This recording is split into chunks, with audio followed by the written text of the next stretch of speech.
오늘부터 우리 교회와 또 성도님들 가운데 전도의 축복이 회복되기를 소망하면서 전도에 대한 말씀을 나누려고 합니다. 성경 말씀에서는 전도에 대한 말씀이 엄청나게 많이 있습니다.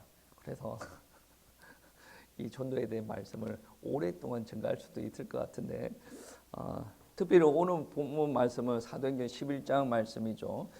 여러분 한번 생각해 보세요. 예수님께서 태어나신 땅이 유대 땅이에요. 그곳에서 예수님은 3년 동안 사역을 하시고, 그리고 십자가에 못 박혀서 죽으셨고, 그리고 부활하셨고, 그리고 40일 동안 사역하시다가 승천하신 것을 우리는 다 알 수가 있습니다. 중심이 어디냐? 예루살렘이었거든요. 예루살렘 지역에서 이제 초대 교회가 세워졌어요. 그런데 오늘 말씀이 전하여진 곳은 어디입니까? 안디옥 지역입니다. 왜 안디옥 지역에서 전도의 역사가 일어났는지 여러분 한번 생각해 보세요. 예수님께서 승천하신 이후에 마가 다락방에 크나큰 은혜가 임하게 됩니다.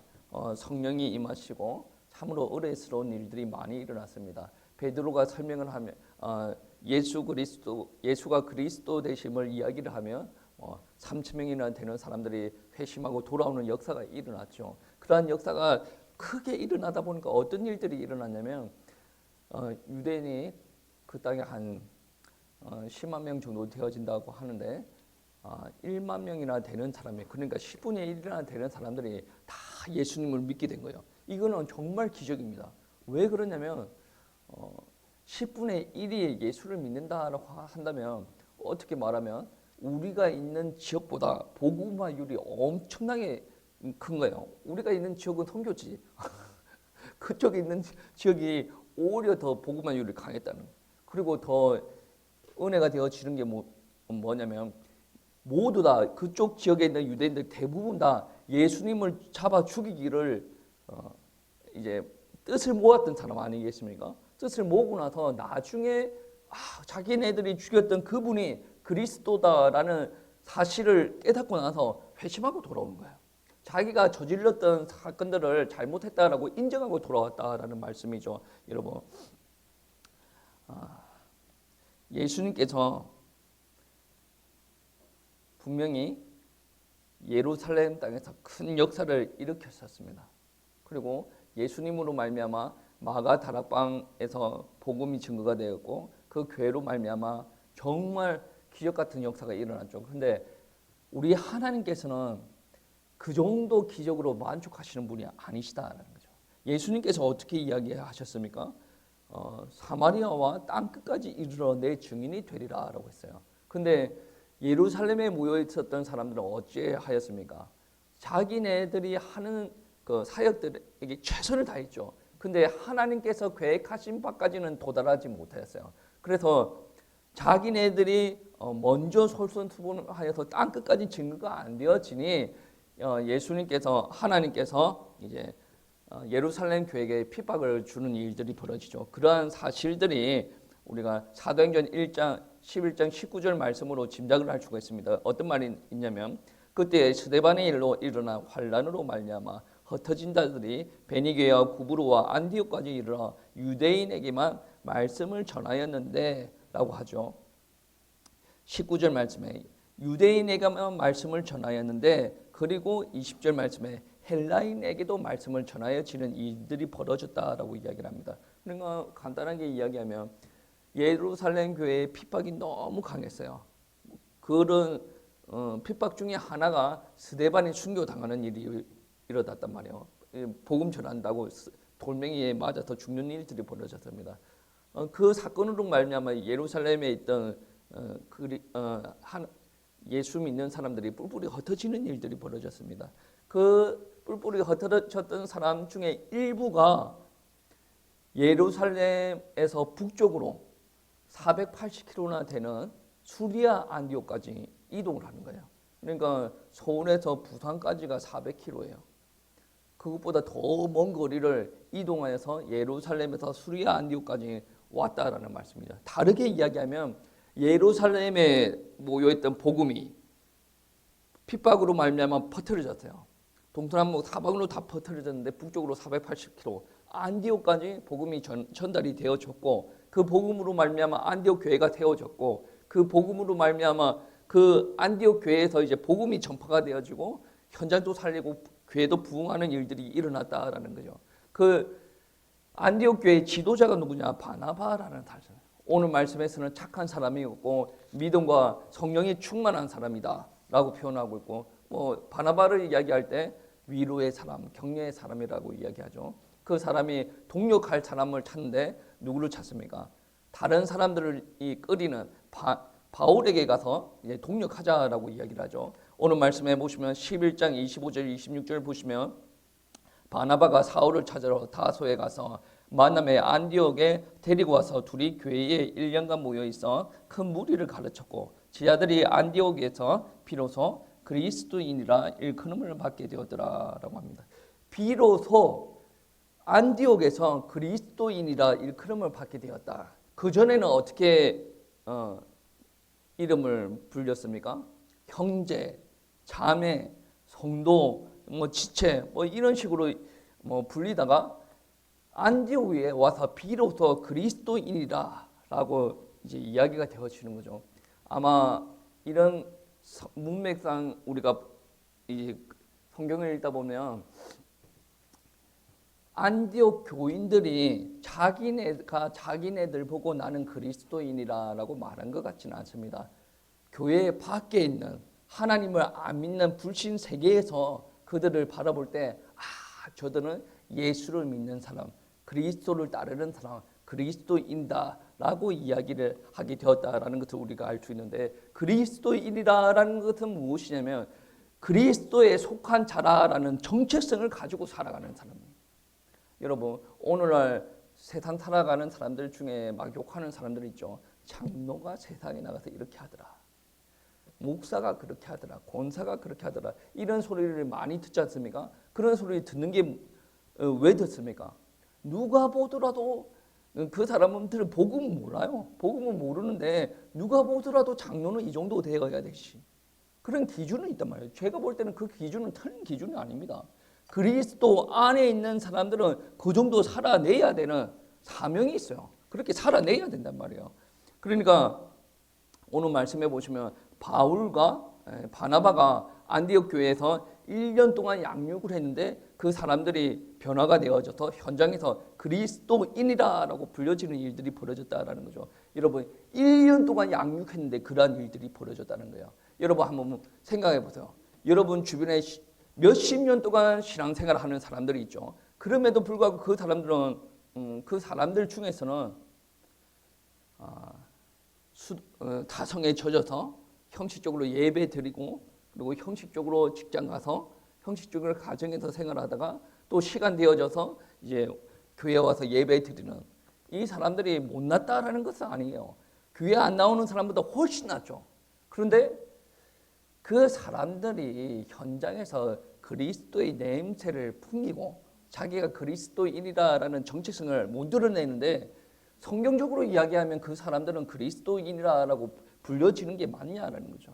아니, 그 문화적으로 보면 기독교인이 맞죠. 세상에서 바라볼 때 그리스도인이 맞죠.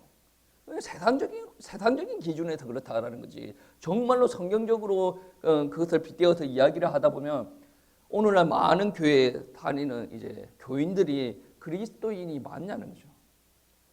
몇십 년 동안 교회를 다녀도 세상에서는 욕을 듣고 살아요.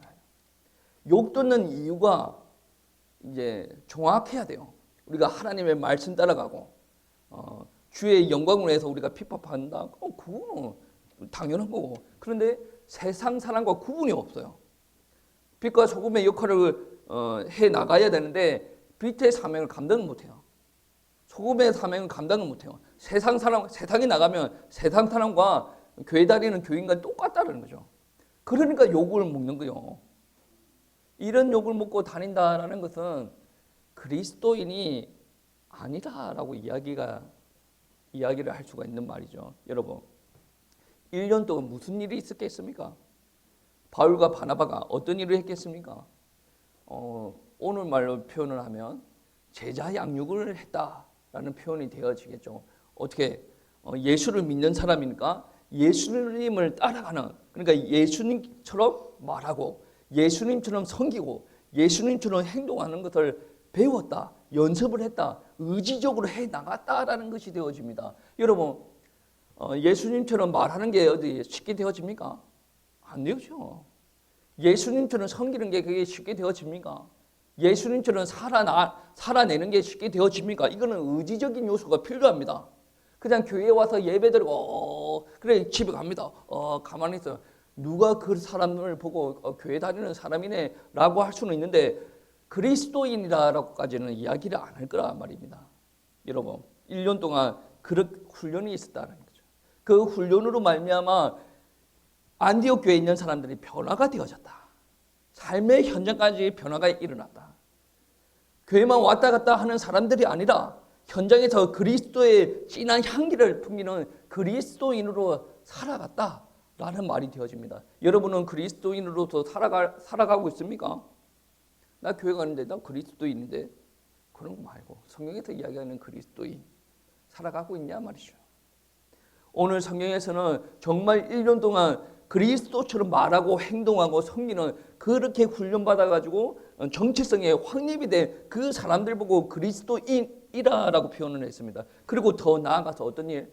그 사람들이 현장에서 그리스도를 증거하는 일들이 벌어졌습니다. 오늘 안디옥 교회뿐만이 아니라 사도행전 전 부분에 보면 어떤 일들이 있냐면 그리스도인이라고 표현될 때 현장에서 어떤 현장에 있든지 간에 그 현장을 복음 전하는, 그리스도를 증거하는 기회로 삼는 일들이 바로 그리스도인이라고 칭함을 받았다는 것을 우리는 알 수가 있습니다. 여러분, 우리는 자연스럽게 담대하게 거리낌 없이 그리스도인이라고 말을 할 수가 있습니까? 부끄럽죠. 우리는 그 칭함을 받기에 너무나도 부끄럽다는 거죠. 저도 그렇고 여러분도 그렇고 부끄러운 게 있으면 회개하고 하나님 앞에 다시금 잘못된 부분은 고치고 가야 된다는 거죠. 여러분, 어떤 목사님은 그런 목사님이 있어요. 목사는 누가 전도를 하되 목사는 전도하는 거 아니야. 그런 이상한 말을 하는 목사들이 있어요. 저는 그런 말을 많이 들었어요. 목사가 전도하냐? 양이 양 새끼를 낳는 거지. 목자는 그 양을 그렇게 하는 거 아니야. 막 그렇게 자기 선에 타협을 하는 거죠. 어떻게 보면 교회 상황에 따라 그런 상황도 있을 수도 있는데 목사도 그리스도인이에요. 그리스도인 중에 단 한 명도 예외 없이 복음을 증거하는 일을 소홀히 하라라고 명령을 받은 적이 없어요. 교회가 전도하는 일에 소홀히 하라라는 말을 받은 적이 없단 말이에요. 그런데 교회가 전도를 안 하고 있어요. 그리스도인이 전도를 안 하고 있어요. 그건 교회가 아니지. 그렇죠? 그리고 그거는 그리스도인이 아니다라는 말씀입니다. 여러분, 정말로 우리가 떳떳하게 하나님 앞에 나는 그리스도인이라고 칭함을 받을 만큼 하나님 나는 떳떳하게 살았습니다. 그 정도가 되어져요. 그 정도가 되어지려면 어떻게 하냐? 복음을 전하는 그 일에 고난이 따라올 수도 있어요. 우리 바울도 그랬고 베드로도 그랬고 많은 사람들이 그렇게 그런 상황에 노출이 되었습니다. 그러면 그 고난을 우리가 어떻게 받아들여야 됩니까? 내가 잘못해서 고난이 닥친 게 아니라 주님을 위해서 살다가 주님을 증거하다가 나한테 고난이 왔어요. 그러면 나는 어떻게 해야 됩니까? 베드로전서 4장 16절 말씀에 어떤 말씀이냐면 만일 그리스도인으로 고난을 받으면 부끄러워하지 말고 도리어 그 이름으로 하나님께 영광을 돌리라라고 합니다. 이 땅에 많은 사람들은 고난이 생기고 문제가 닥치면 어떻게 해야 합니까? 자기가 믿는 신들 앞에 가지고 이 고난과 문제를 없애주세요라고 이야기를 합니다. 근데 없애주세요가 먼저가 아니죠. 우리가 하나님을 믿는 사람은 이 고난을 통해서 하나님께서 이루실 계획을 먼저 바라봐야 돼요. 근데 하나님의 계획은 둘째치고 우리가 무조건 없애주세요라고 기도를 해버리면 이거는 하나님의 계획과 우리의 기도 제목이 맞지 않다는 거예요. 한나가 기도할 때가 그랬지 않습니까? 자기가 얼마나 힘듭니까? 사람 구실을 못하는데 애를 못 낳는데 하나님 애 낳게 해주세요. 애 낳는 것은 하나님의 뜻이 아니라니까요. 그러니까 하나님의 은혜가 기도하는 중에 임하다 보니까 기도 제목이 수정이 되어지죠. 하나님 나시린으로 드리겠습니다. 그 말이 떨어지자마자 하나님께서 임신을 가능하게 하셨다라는 것도 우리가 다 알 수 있지 않습니까? 같은 기도 제목인데 이유가 다른 거예요. 같은 경제를 놓고 기도하는데 기도하는 이유가 다르다니까.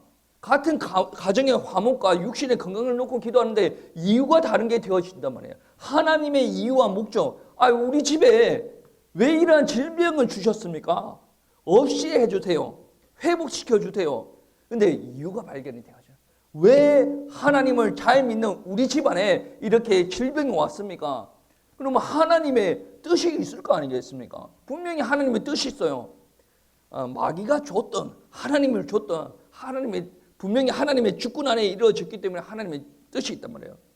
바울도 자기 안에 사탄의 가시가 있다. 큰 육신의 질병이 있을 때 하나님 앞에 간절히 기도하지 않습니까?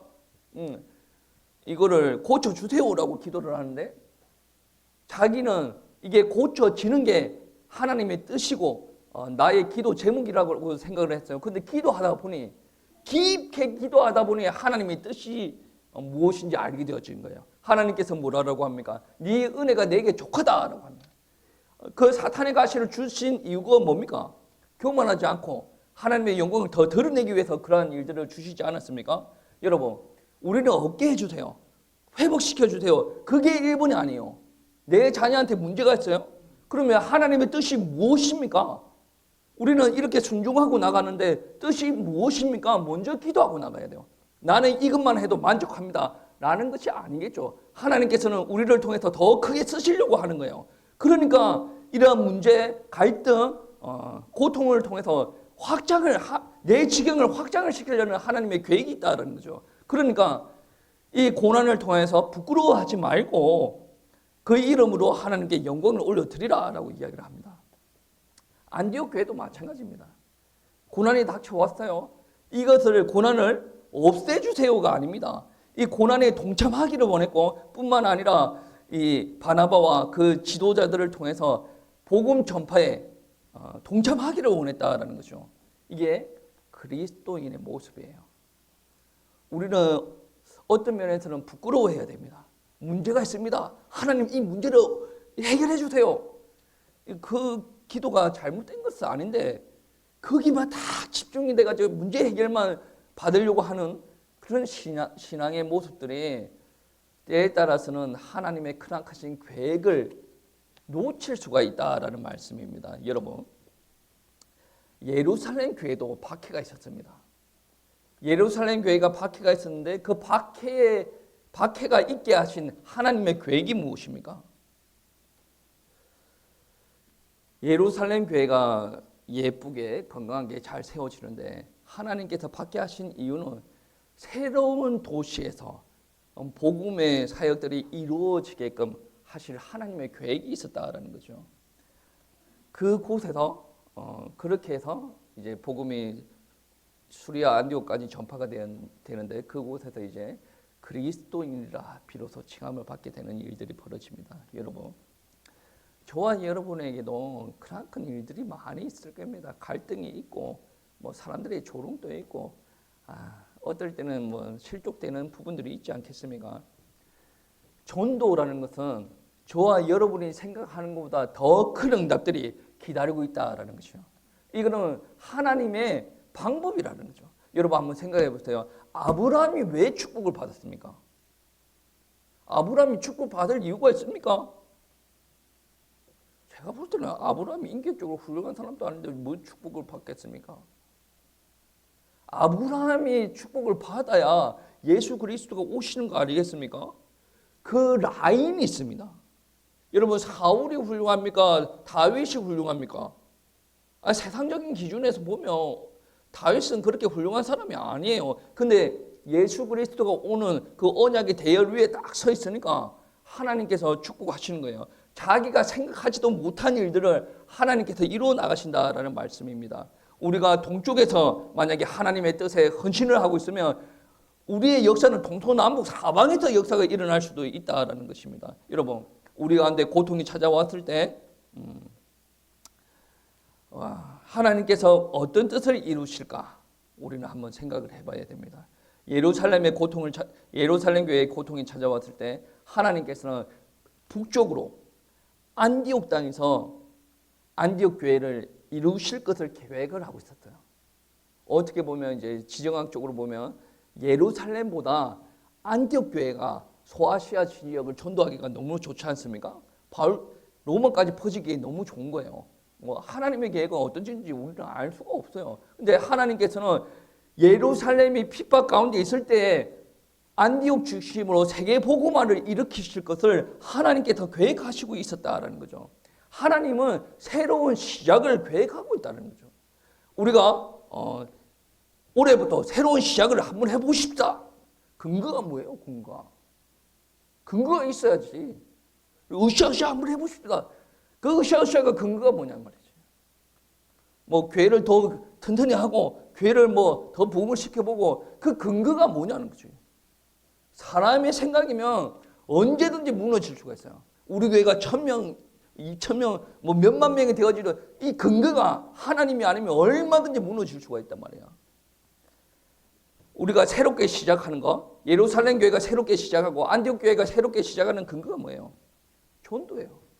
예수 그리스도가 땅끝까지 증거가 되는 이 진정한 전도로 일어난 축복이 예루살렘과 안디옥 교회에 임하였다라는 거죠. 우리들 안에도 그러한 축복이 임하여야 된다라는 거죠. 11장 25절 말씀을 보시면 두 사람이 만납니다. 바나바와 바울이에요. 뭐 이 당시에는 바울은 거의 새신자에 가깝죠. 바나바에 비해서 새신자에 가깝다는 거죠. 그런데 둘이 모여서 사역을 하는데 큰 무리가 이루어졌다는 겁니다. 여러분, 하나님께서 전도를 얼마나 귀하게 여기시냐면 다니엘서 12장 3절 말씀을 보시면 마지막 때에 일어날 일을 이야기하시면서 어떻게 이야기하냐면 많은 사람을 옳은 대로 돌아오게 한 자는 별과 같이 영원토록 빛나게 하리라. 많은 사람들이 옳은 길로 돌아오게 하는 자는 별과 같이 영원토록 빛나게 하리라. 그 하나님의 말씀을 전하고 하나님의 뜻대로 돌아오게 하는 그 사람에게 주신 축복이다 말입니다. 그리고 전도는 후대의 축복과 직접적으로 연관이 되어져 있습니다. 여러분, 전도에 반대하는 사람들의 받는 저주 한번 볼까요? 마태복음 27장 25절 말씀을 보시면 백성이 다 대답하여 이르되 그 피를 우리와 우리 자손에게 돌릴지어다 하거늘. 그러니까 예수님을 십자가에 못 박는 일들이 유대인들로 통해서 일어나는데 그 예수가 흘린 피의 대가 그 우리 자손들이 다 받게 하시라. 여러분, 유대인들이 그 이후로 어떤 고통을 겪었습니까? 나라가 완전히 없어집니다. 그 나라의 백성들이 전 세계적으로 뿔뿔이 흩어지는 역사들이 일어납니다. 여러분도 다 아시겠지만 전쟁이 일어나거나 뭐 특정한 일이 일어나면 유태인들을 학살해 죽이는 일들이 막 일어났습니다.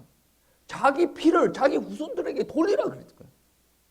예수 죽이는 일에 그만큼 거리낌이 없는 거예요. 지혜가, 은혜가 그들에게 부족하였다는 거죠. 여러분, 우리가 반대로 복음 전하는 일을 하고 있으면 하나님의 축복은 어마어마합니다. 우리가 복음 전하는 일을 감당하였다라고 해서 우리가 원하는 모습대로 빨리빨리 회복이 되어지지 않을 수도 있습니다. 로마 제국, 그러니까 바울이 복음을 전하였을 때는 로마 제국은 예수 그리스도를 믿는 사람들을 잡아 죽였어요.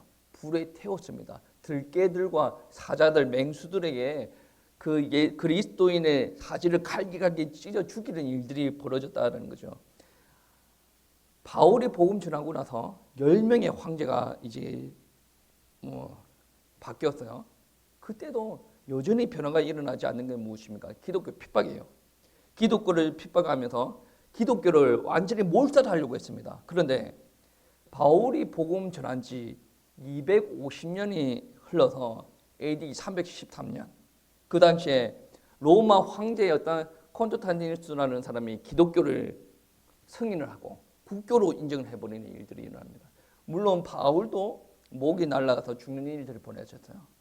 그런데 죽고 나서 이 복음이 맞기 때문에 바울이 훌륭하지만 바울이 전하는 그 복음이 더 훌륭하고 위대하기 때문에 바울은 죽고 나가도 이 복음 때문에 로마가 복음화되는 일들이 벌어지지 않습니까? 바울은 살아생전에 내가 로마도 보아야 되리라 그렇게 부르짖었어요. 근데 로마가 복음화되는 것을 봤습니까? 못 봤어요. 본인이 죽고 이 로마가 복음화되는 것을 천국에서 보게 되었다는 거죠. 그리고 교회는 절대로 망하지 않습니다. 이게 언약이에요. 리빙스톤과 여러 전도자들이 복음 전할 때 핍박에 시달렸습니다. 순교를 했습니다. 사도들도 전도 현장에서 핍박당하다가 순교하는 일들이 벌어졌습니다. 그런데 그들이 죽었다고 해서 그들에게 임한 축복이 거기서 끝나는 부분들이 아니다라는 거죠. 여러분, 복음은 사람에 의해서 역사가 일어나는 게 아니다. 사람이 죽든 살든 그 복음이 전달되는 일들은 하나님께서 이루어 나가신다. 근데 하나님께서 이루어 나가시는데 우리는 그 사역들에 동참만 하면 된다라는 말씀입니다. 여러분, 전도가 얼마나 큰 축복인지 예수님께서 부활하시고 하셨던 메시지를 한번 생각해 보세요. 마태복음 28장 말씀해 보시면 모든 민족에게 가서 모든 민족을 제자로 삼아라. 마가복음 16장 말씀은 어떻게 합니까? 만민에게 복음을 전파하라. 그리고 요한복음 21장 말씀에 어떻게 합니까? 내 어린 양을 먹이라라고 합니다. 여러분, 예수님께서 부활하시고 나서 그런 말씀을 전하였다는 거죠. 그리고 성천할 때 마지막 말이 어떤 말입니까? 오직 성령이 너희에게 임하시면 너희가 권능을 받고 예루살렘, 온 유대, 사마리아와 땅끝까지 이르러 증인이 되리라 라고 이야기를 합니다. 예수님께서 약속하신 게 있죠. 성령이 임할 것이다. 권능이 임할 것이다 라고 이야기합니다. 그 이유가 뭡니까? 증인이 되어야 되기 때문이다.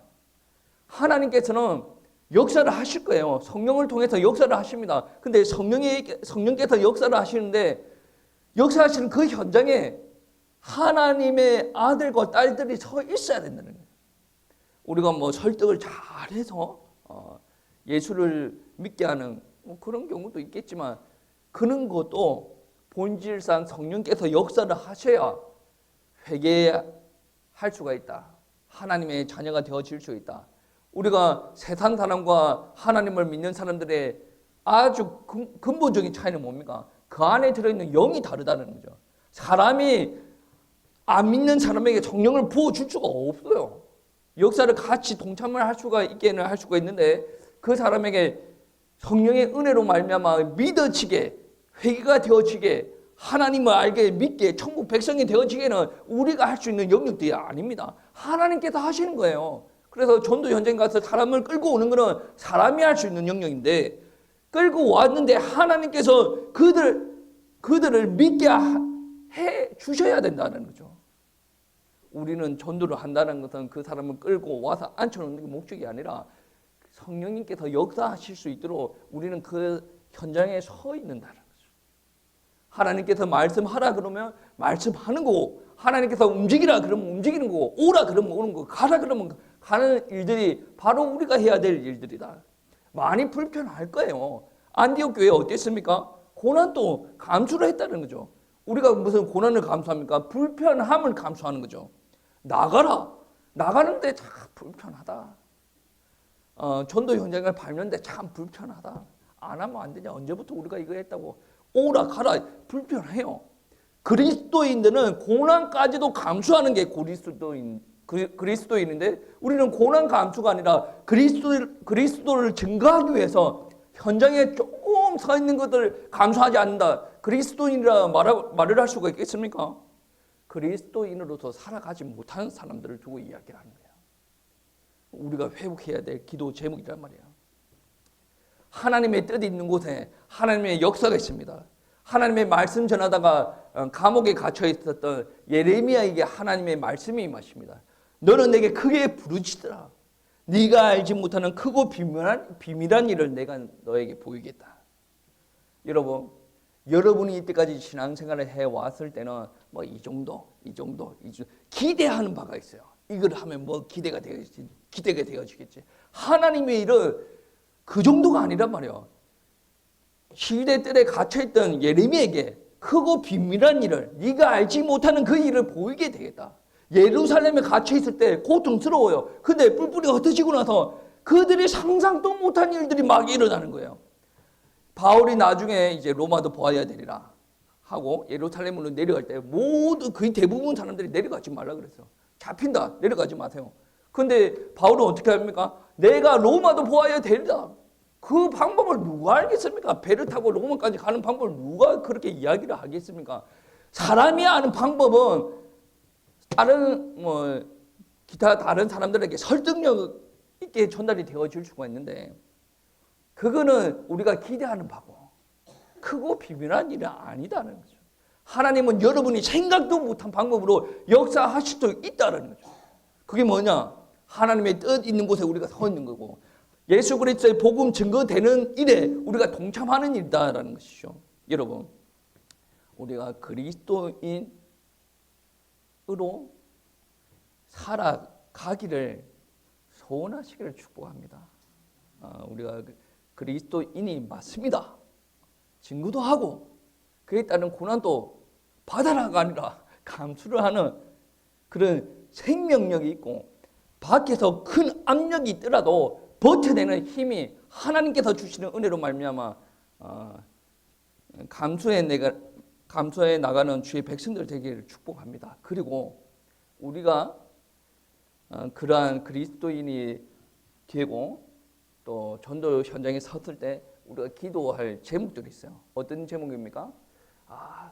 오늘 이렇게 사람들 잘 만나게 해주셔서 물론 그런 기도 제목도 필요한데 어떤 제목이냐면 그리스도인으로 인정될 만한 제자들을 우리에게 붙여주죠. 교회 자리만 채우는 그런 교인들 말고 그런 종교인들 말고 정말로 복음에 갈급한 사람들, 이 복음에 반응하는 사람들, 그리스도인으로 살아갈 수 있는 사람들 우리 손에 붙여주십시오. 우리는 몰라요. 여러분 압니까? 나는 그리스도인으로 살아가겠습니다. 현장에 나가면 그런 사람들 있습니까? 없어요. 몰라요. 근데 말씀 붙잡고 가니 그러한 역사가 일어나요. 여러분 다 아시죠? 아브라함이 며느리를 보려고 하는데 며느리 볼 때 어떠한 방법을 합니까? 자기 종을 보내지 않습니까? 종을 보내고 며느리 데리고 와라. 그 종이 너무 막막한 거예요. 처음 가는 땅이고 여자들은 많은데 그 여자 중에 한 명을 데리고 와야 되고 그런데 어떤 일들이 일어납니까? 하나님 앞에 기도하지 않습니까? 하나님이 제가 이렇게 가는데 물을 이렇게 떠주는 사람이 있으면 그 사람이 우리 주인님의 며느리로 내가 생각을 하겠습니다. 기도 제목이 있는 거죠. 기도하고 나가야 역사가 일어날 거 아니에요. 기도 안 하고 막 이렇게 나가는 게 아니라 기도하고 나가야 역사가 일어나요. 하나님께서 말씀하시면 하나님께서 역사하시는. 그리고 우리는 계속 내뱉는 말, 다른 사람 말 하지 마세요. 다른 사람들 이야기해봤자 여러분 신앙에 전혀 도움이 되지 않습니다. 여러분 인생에 축복 오는 일에 전혀 도움이 되지 않습니다. 여러분 인생의 방향을 정말로 하나님께서 원하시는 방향으로 고정시키고 거기에 내 입을 열고 거기다가 내 생을 들여야 하나님께서 역사하시지 않겠습니까? 여러분 귀한 축복이 있을 겁니다. 저도 그 축복 받아야 되고 여러분 그 축복 받아야 돼요. 여러분 남들한테 이야기 못하는 그 응어리가 있지 않습니까? 분명히 하나님께서 어떤 방법으로도 여러분이 알지 못하는 방법으로 하나님께서 역사하실 것입니다. 우리는 전도 현장을 밟아야 되고 그 전도 현장을 밟을 때 꼭 귀한 이런 사람을 붙여 주십시오. 기도하면서 나가는 주의 백성들 되시기를 축복합니다.